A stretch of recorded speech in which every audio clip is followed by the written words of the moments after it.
Hello ಸ್ನೇಹಿತರೆ, welcome to our YouTube channel Mahiti Kendra. YouTuber ಮುಖೇಳಪ್ಪ ಅವರ ಮದುವೆ ಕುರಿತು ಇದೀಗ ಯುವತಿಯ ತಂದೆ ಗಂಭೀರ ಆರೋಪವನ್ನ ಮಾಡಿದ್ದಾರೆ. ನನ್ನ ಮಗಳನ್ನ ತಂಗಿ ಅಂತ ಹೇಳಿ ಕರೆದು ಮೋಸದಿಂದ ಮದುವೆಯಾಗಿದ್ದಾನೆ ಅಂತ ಹೇಳಿ ತಂದೆ ಆರೋಪ ಮಾಡಿದ್ದಾರೆ. ಹಾಗಿದ್ರೆ ಹುಡುಗಿ ತಂದೆ ಹೇಳಿದ್ದೇನು ಅಂತ ತಿಳಿಯಲು ವಿಡಿಯೋವನ್ನ ಪೂರ್ತಿಯಾಗಿ ನೋಡಿ.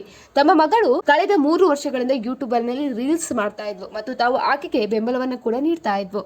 ಇನ್ನು ಮುಖೇಳಪ್ಪನನ್ನ ತಮ್ಮ ಮಗನಂತೆ ನಂಬಿದ್ದೆವು, ಹಾಗಾಗಿ ಆತನಿಗೆ ಅಕ್ಕ ತಂಗಿ ಅಂತ ಹೇಳಿ ಕರೆಯಲು ಕೂಡ ಬಿಟ್ಟಿದ್ದೆವು ಅಂತ ಹೇಳಿ ತಂದೆ ಹೇಳಿದ್ದಾರೆ. ಈ ಘಟನೆ ತಮ್ಮ ಅರಿವಿಗೆ ಬಂದೇ ಇರಲಿಲ್ಲ ಅಂತ ಹೇಳಿ ತಂದೆ ಆಘಾತವನ್ನು ವ್ಯಕ್ತಪಡಿಸಿದ್ದಾರೆ. ನಮಗೆ ಇವತ್ತಿನವರೆಗೂ ಈ ವಿಷಯ ಗೊತ್ತಿರಲಿಲ್ಲ ಅಂತ ಹೇಳಿ ಅವರು ಹೇಳಿದ್ದಾರೆ. ಅಂತರ್ಜಾತಿ ವಿವಾಹದ ಕುರಿತು ಆಕ್ಷೇಪ ವ್ಯಕ್ತಪಡಿಸಿದ ಅವರು ತಮ್ಮ ಮಗಳು ತಮ್ಮದೇ ಜಾತಿಯಲ್ಲಿ ಮದುವೆ ಆಗಬೇಕಿತ್ತು ಅಂತ ಹೇಳಿ ಅಭಿಪ್ರಾಯ ತಿಳಿಸಿದ್ದಾರೆ. ತಮ್ಮ ಮಗಳು ಮರಳಿ ಬಾರಲು ಕೂಡ ನಿರಾಕರಿಸ್ತಾ ಇದ್ದಾಳೆ. ಆಕೆ ಮರಳಿ ಬರಬೇಕು ಅಂತ ಹೇಳಿ ತಂದೆ ಬಯಸಿದ್ದಾರೆ. ತಾವು ಆಕೆಗೆ ಒಳ್ಳೆಯ ಮದುವೆ ಮಾಡಿಕೊಡಲು ಸಿದ್ಧ ಇರುವುದಾಗಿ ಅವರು ಇದೀಗ ಹೇಳಿಕೆಯನ್ನು ಕೂಡ ನೀಡಿದ್ದಾರೆ. ಸ್ನೇಹಿತರು, ನಾವು ಮಾಡಿರುವಂತಹ ವಿಡಿಯೋ ನಿಮಗೆ ಇಷ್ಟ ಆದಲ್ಲಿ ವಿಡಿಯೋಗೊಂದು ಲೈಕ್ ಅನ್ನು ಕೊಡಿ. ಅದೇ ರೀತಿ ಏನೇ ಡೌಟ್ ಇದ್ರೂ ಕೂಡ ಕಮೆಂಟ್ ಮಾಡಿ. ಇನ್ನು ಮತ್ತಷ್ಟು ಅಪ್ಡೇಟ್ಗಾಗಿ ನಮ್ಮ ಚಾನೆಲ್ ಅನ್ನ ಸಬ್ಸ್ಕ್ರೈಬ್ ಮಾಡ್ಕೊಳ್ಳಿ.